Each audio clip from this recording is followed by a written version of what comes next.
कितने हैं? 3। उनमें पहला नियम इनका है प्रभाविता का नियम। प्रभाविता का नियम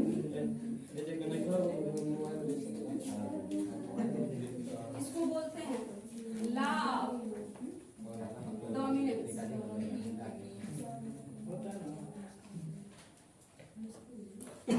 दूसरा है क्या है? युग्मकों की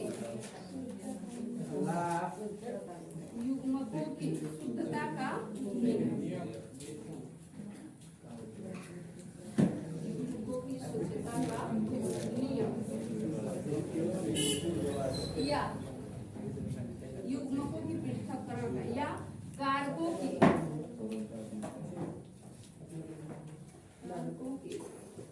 पृथक्करण का नियम।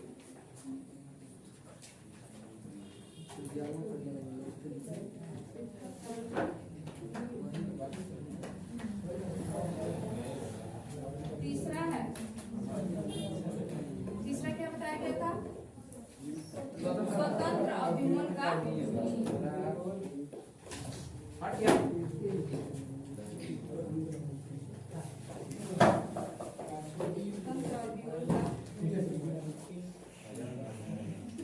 मेंडल के कितने नियम बताए गए थे? 3 नियम। कौन सा? प्रभाविता का नियम, युग्मकों की शुद्धता का नियम और स्वतंत्र अभिमन का नियम। मेंडल, तुम लोग को पता है कि मेंडल ने क्या किए थे? जब खोज कर रहे थे तो दो लक्षणों को लिए थे, एक प्रभावी लक्षण और एक अप्रभावी लक्षण। प्रभावी लक्षण और अप्रभावी लक्षण को कैसे डिनोट किए थे? प्रभावी लक्षण को कैपिटल से, जो भी डिनोट किए थे कैपिटल लेटर से, और अप्रभावी लक्षण को स्मॉल लेटर से। अब हम लोग एक एक नियम के बारे में पढ़ेंगे कि मेंडल के जो 3 नियम है वो क्या था।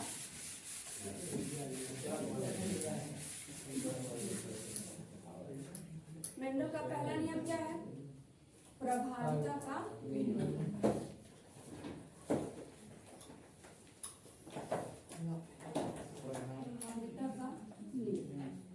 अब देखो, प्रभाविता के नियम में मेंडल क्या बताते हैं? मेंडल कहते हैं कि जब किसी भी पौधे का कोई लक्षण ले लो और उसके एक लक्षण क्या ले लो? अप्रभावी, और दूसरा ले लो प्रभावी। यानी एक मेल वाला पौधा और दूसरा फीमेल वाला पौधा। अगर मेल वाला पौधा प्रभावी है तो उसका अप्रभावी लक्षण कौन लेंगे? फीमेल वाला पौधा। जब इन दोनों के बीच क्या क्या होता है? क्रॉस कराया जाता है तो हमेशा F1 पीढ़ी में प्रभावी वाला लक्षण ही अपना प्रभावी वाला जीन ही अपना लक्षण क्या करता है? प्रकट करता है। तो इस नियम को मेंडल ने क्या कहा? प्रभाविता का नियम। अब जैसे मान लो कि तुम लोग 2 लोग हो और दोनों को लड़ा दो बढ़िया से, तो हमेशा कौन प्रभावी होगा? जो मजबूत होगा।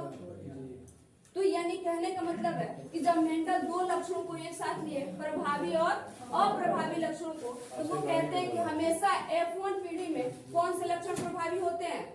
कौन से लक्षण दिखाई देते हैं? जो क्या होते हैं? प्रभावी लक्षण को लिए रहते हैं, वही लक्षण F1 पीढ़ी में दिखाई देते हैं। यानी जब मेंडल मोनोहाइब्रिड क्रॉस कराए थे तो देखो एक प्रभावी लक्षण लिया और एक अप्रभावी लक्षण, और दोनों के बीच जब क्रॉस कराया गया तो कौन से लक्षण दिखाई दिए? प्रभावी वाले लक्षण ही फिनोटाइप दिखाई दिए। खेत में सभी पौधे कैसे हुए थे? लंबे हुए थे। और लंबा कौन सा लक्षण है? प्रभावी वाला का, क्योंकि लंबा किसको लिए थे? प्रभावी वाले को लिए थे। तो मेंडल के पहला नियम ये है कि जब 2 लक्षणों यानी प्रभावी और अप्रभावी के बीच क्रॉस कराया जाता है तो हमेशा कौन सा लक्षण दिखाई देता है? प्रभावी वाले लक्षण ही F1 पीढ़ी में प्रकट होते हैं। इस नियम को कहते हैं प्रभाविता का नियम। समझ में आ गया कि जब 2 लक्षणों को, एक लक्षण क्या हो? अप्रभावी वाला और एक लक्षण प्रभावी वाला, अगर दोनों के बीच क्रॉस कराया जाता है तो हमेशा प्रभावी वाला लक्षण ही दिखाई देता है। इस नियम को मेंडल ने क्या? प्रभाविता का नियम। दूसरा नियम क्या है उनका? युग्मकों की शुद्धता। अब प्रभाविता के नियम के जैसे एग्जांपल ले लो, ये मान लो जनक है और जनक में प्रभाविता, जनक का एक लक्षण ले लो, किसका? लंबाई का। कोई पौधा ले लो जो क्या है? लंबा है, और लंबाई का 2 लक्षण है, प्रभावी और अप्रभावी। तो लंबाई में ले लो कैपिटल टी, ये मान लो क्या हो गया? मेल। और कौन सा लक्षण है? प्रभावी। और इनका क्रॉस करा दो अप्रभावी बोनस है। और मान लो ये क्या है, फीमेल है। जब दोनों के बीच क्रॉस कराया गया तो देखो ये क्या है, कैपिटल टी, युग्मक बनेंगे तो क्या होंगे, अलग अलग होंगे, कैपिटल टी, यहाँ क्या होगा, स्मॉल टी और स्मॉल टी। अब इन दोनों के बीच क्रॉस कराएंगे तो क्या मिलेगा, कैपिटल टी स्मॉल टी। यहाँ पे क्या मिलेगा, कैपिटल टी स्मॉल टी। यहाँ पे क्या मिलेगा, कैपिटल टी स्मॉल टी। और यहाँ पर भी कैपिटल टी स्मॉल टी। देखो F1 ये कौन से पीढ़ी का है, F1 जनरेशन के। अब बताओ F1 जनरेशन में सभी पौधे कैसे मिले हैं, लंबे। और लंबा कौन सा लक्षण है, लक्षण किसका है, प्रभावी वाले का। तो F1 पीढ़ी में सभी पौधे लंबे दिखाई देते नहीं। तो मेंडल यही कहते हैं कि जब दो लक्षणों वाले, एक प्रभावी और एक अप्रभावी लक्षण वाले मेल और फीमेल के बीच क्या करा दिया जाए, क्रॉस करा दिया जाए, दो पौधों के बीच क्रॉस करा दिया जाए, तो हमेशा F1 पीढ़ी में जो संतान उत्पन्न होते हैं, F1 पीढ़ी में जो प्लांट बनते हैं वो प्रभावी लक्षण को ही प्रदर्शित करते हैं। तो इस प्रकार के जो नियम मेंडल्स दिए थे उस नियम को क्या कहे, प्रभाविता का नियम। समझ में आ गया, प्रभाविता का नियम हमने भूलेगा कि प्रभाविता का नियम वह नियम है जब दो लक्षणों को एक साथ, एक प्रभावी और एक अप्रभावी लक्षणों को लेकर क्रॉस कराया जाता है, तो हमेशा उनके F1 जनरेशन में प्रभावी वाले लक्षण ही अपना लक्षण क्या करते हैं, प्रकट करते हैं। अप्रभावी वाले लक्षण उसमें रहते तो हैं लेकिन अपने लक्षण को प्रकट नहीं कर पाते, यानी फिनोटाइप प्रभावी वाले ही दिखाई देते हैं, अप्रभावी वाले दिखाई नहीं देते हैं। तो इस प्रक्रिया को कहते हैं प्रभाविता का नियम। दूसरा नियम देखो,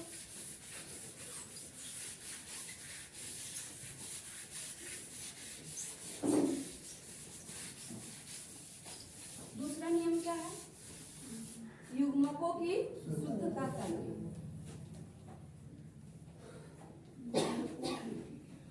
शुद्धता का नियम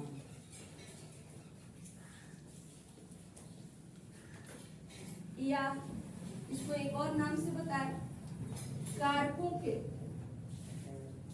मेंडल ने जीन को क्या कहा था, कारकों के पृथक्करण का नियम।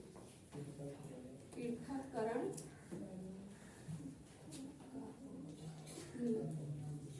अंग्रेजी क्या बताए थे, लॉ ऑफ सेग्रीगेशन। क्या बताए थे, लॉ ऑफ सेग्रीगेशन।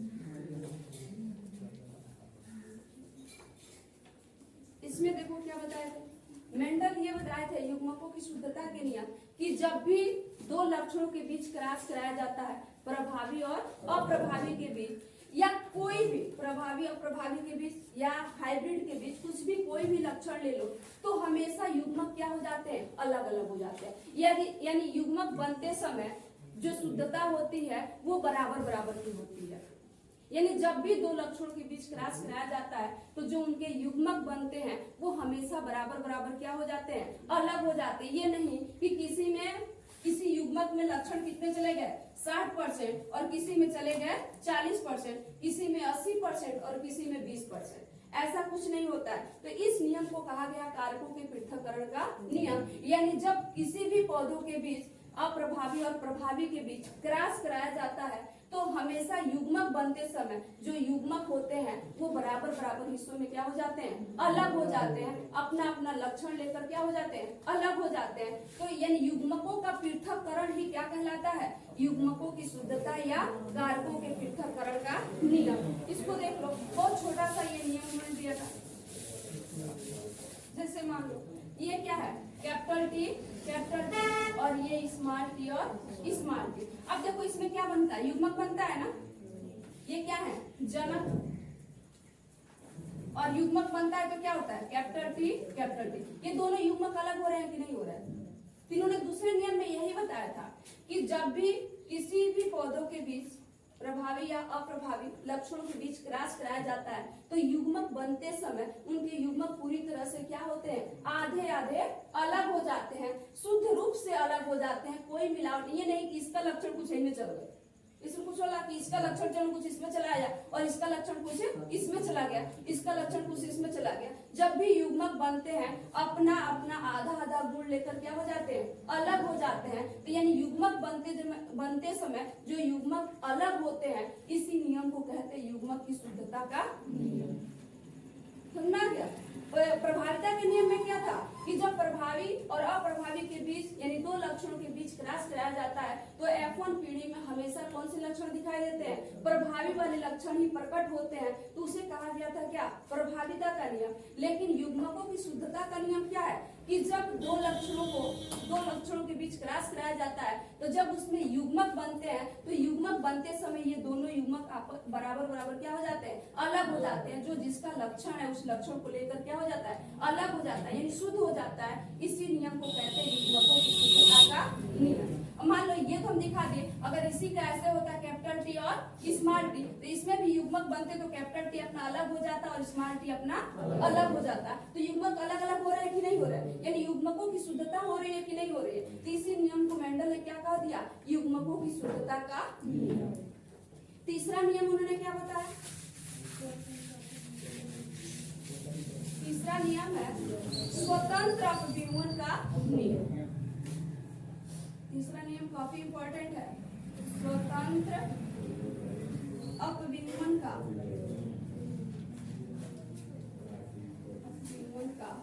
नियम।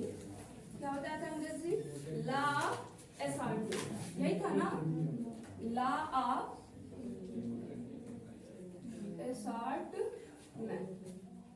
Law of assortment, law of independent assortment, law of independent assortment. इसमें देखो क्या है, यानी स्वतंत्र अपव्यवन के नियम में मेंडल क्या कहते हैं, मेंडल कहते हैं, अब इसमें डाई हाइब्रिड क्रॉस को लेकर देखो, मेंडल ने डाई हाइब्रिड क्रॉस में क्या किया था, दो लक्षणों को एक साथ लिया था और दोनों लक्षणों के जो जीन थे, कारक थे, उनके बीच में क्या करा दिया था, क्रॉस करा दिया था। यानी दो लक्षण क्या लिए थे, एक बीज का आकार और एक फली का क्या था, रंग था। दोनों के बीच जब क्रॉस कराए थे तो दोनों अपना लक्षण जो था अलग अलग प्रकट किए थे। ये नहीं है कि कोई लक्षण दूसरे लक्षण पे क्या करे, प्रभावी हो जाए, दूसरा लक्षण पहले लक्षण पे क्या हो जाए, प्रभावी हो जाए। जैसे मान लो कि तुम 4 लोग हो और चारों लोग को एक साथ दौड़ा दो, तो ये नहीं कि एक शक्ति तुम्हारा उसको दे दिया गया और वो अपना शक्ति तुमको दे दिया। यानी भले 4 एक साथ चल रहे हैं लेकिन सबकी अपनी अलग अलग शुद्धता है, सब लोग अपना अलग अलग शक्ति का क्या कर रहे हैं, प्रयोग कर रहे हैं। तो मेंडल ने यही कहा कि जब दो लक्षणों को एक साथ लेके क्रॉस कराया जाता है तो दोनों लक्षण स्वतंत्र रूप से अपना अपना लक्षण क्या करते हैं, प्रकट करते हैं। कोई किसी पर प्रभावी या अप्रभावी नहीं होता है। जैसे मोनोहाइब्रिड में मेंडल्स ने क्या कहा था कि एक क्या लिया था, बीज का आकार लिया था और आकार में क्या लिया था, गोल और झुर्रीदार, गोल और झुर्रीदार में इसके लिए कौन सा सिंबल लिया था, कैपिटल आर और इसके लिए स्मॉल आर। उसके बाद क्या लिया था, उसके रंग लिए थे और रंग में क्या था, सफेद था, पीला और हरा। पीला में क्या लिया था, वो कैपिटल वाई और इसमें लिया था स्मॉल वाई और स्मॉल। कह रहे हैं कि जब इनके बीच क्रॉस कराया जाता है, यानी डाई हाइब्रिड के जैसे क्रॉस कराया जाता है, यानी दो लक्षणों को एक साथ लेकर जब क्रॉस कराया जाता है तो दोनों लक्षण अपना अपना अलग अलग, जो दोनों जीन है वो अपना अलग अलग लक्षण क्या करते हैं, प्रकट करते हैं। कोई किसी के ऊपर प्रभावी नहीं होता है, न कोई किसी के ऊपर अप्रभावी लक्षण व्यक्त करता है। जैसे मान लो इसका गैमेट्स क्या बन गया, आर और इसका क्या हो गया, वाई। तो ये क्या है, आर और वाई। इसमें क्या है, स्मॉल आर और स्मॉल वाई। भाई गैमेट्स बनते समय मेंडल्स का दूसरा नियम क्या था, युग्मकों की शुद्धता का नियम। तो युग्मक बनते समय ये दोनों अलग अलग होंगे। तो एक आर मान लो इसका और एक वाई इसका, एक आर इसका और एक वाई इसका। इन दोनों के बीच जब क्रॉस कराया गया था तो क्या मिला था, आर और कैपिटल वाई स्मॉल। अब देखो ये आर वाला कैपिटल आर और स्मॉल आर किस लक्षण को प्रकट करेगा? गोल वाले को किसको प्रकट करेगा? वो। और कैपिटल वाई और स्मॉल वाई किसको प्रकट करेगा? पीला का। ये बताओ कोई लक्षण किसी को हस्तक्षेप किया? इसमें कोई लोग ऐसे हैं जो इनका इनमें चला गया और इनका इनमें चला गया? नहीं। तो इसी को कहते हैं स्वतंत्र अभिमत का नियम। भले दो लोग साथ एक साथ काम कर सकते हैं, लेकिन सभी लोग अपना अपना काम क्या कर रहे हैं? अलग अलग कर रहे हैं। कोई किसी के काम को हस्तक्षेप नहीं कर रहा है, कोई लोग किसी दूसरे के काम को प्रभावित नहीं कर रहे हैं। इसी नियम को कहते हैं स्वतंत्र अभिमत का नियम। यानी जब दो लक्षणों को एक साथ लेके क्रॉस कराया जाता है तो उन दोनों लक्षणों में जो जीन होते हैं वो अपना अपना अलग अलग लक्षण क्या करते हैं? प्रकट करते हैं। भले ही साथ में रहते हैं, लेकिन अपना अपना अलग अलग लक्षण क्या करते हैं? प्रकट करते हैं। कोई किसी के ऊपर प्रभावी नहीं होता है। गोल वाला सिर्फ गोल अपना लक्षण प्रकट करेगा, पीला वाला अपना पीला लक्षण प्रकट करेगा। ये नहीं कि गोल वाला कुछ इसमें चला गया और पीला वाला कुछ इसमें चला गया। तो इसी नियम को कहते हैं स्वतंत्र अभिमत का। समझ में आ गया स्वतंत्र अभिमत का नियम? कि जब दो लक्षणों के कारकों को एक साथ लेके क्रॉस कराया जाता है तो दोनों लक्षण के जो जीन होते हैं वो अपना जो लक्षण होगा वो अपना अलग अलग प्रकट करते हैं। किसी के ऊपर कोई प्रभावी नहीं होता है, न दूसरा उसके ऊपर प्रभावी होता है, न पहला उसके ऊपर प्रभावी। यानी किसी के लक्षण को कोई प्रभाव नहीं डालता है। वो अपना अलग लक्षण लेके प्रकट होता है और ये अपना अलग लक्षण लेके प्रकट होता है। ये अगर ये अपना अलग लक्षण प्रभावी का दिखा रहा है तो ये अपना अलग लक्षण प्रभावी का दिखाएगा। न इसके रंग इसके गोल पर प्रभाव डालेगा, न इसके गोल आकार इसके रंग पे प्रभाव डालेगा। यानी दोनों अपने आप में स्वतंत्र रहेंगे। सभी लोग अपना अपना लक्षण लेके ही, भले 10 लोग एक साथ काम करें, चाहे कुछ भी हो, 10 लोग एक साथ लेके काम करें, लेकिन सभी लोग अपने काम में लगे। भले साथ में काम कर रहे हैं, लेकिन कोई दूसरा व्यक्ति पहले व्यक्ति को प्रभावित नहीं कर रहा है, न पहला व्यक्ति दूसरे के काम में प्रभाव डाल रहा है। यानी वो अपना लक्षण प्रकट कर रहा है या अपना लक्षण प्रकट कर रहा है। इसी को कहते हैं स्वतंत्र अभिमत का नियम। यानी दोनों लक्षण स्वतंत्र है। भले वो साथ में क्रॉस कराया गया, दो लक्षणों को देखा गया, लेकिन ये अपना लक्षण अपने जैसे प्रभावित अप्रभावित का दिखा रहा है, ये अपना लक्षण अपना प्रभावी और अप्रभावी का दिखा रहा है। यानी एक लक्षण दूसरे लक्षण को कोई प्रभाव नहीं दिखा रहे, ना दूसरे को हस्तक्षेप कर रहे हैं कि चलो तू गोल पड़ा तो हम पीला वाला के क्या कर दे, मार हटा दे, प्रभावी दे दे, तू हुक्मे मत कर, पीला ही गायब कर। ऐसा कुछ भी नहीं। या पीला वाला ये ना सोच ले कि चलो हम गोल वाले को अपने साथ जाने ही नहीं देंगे।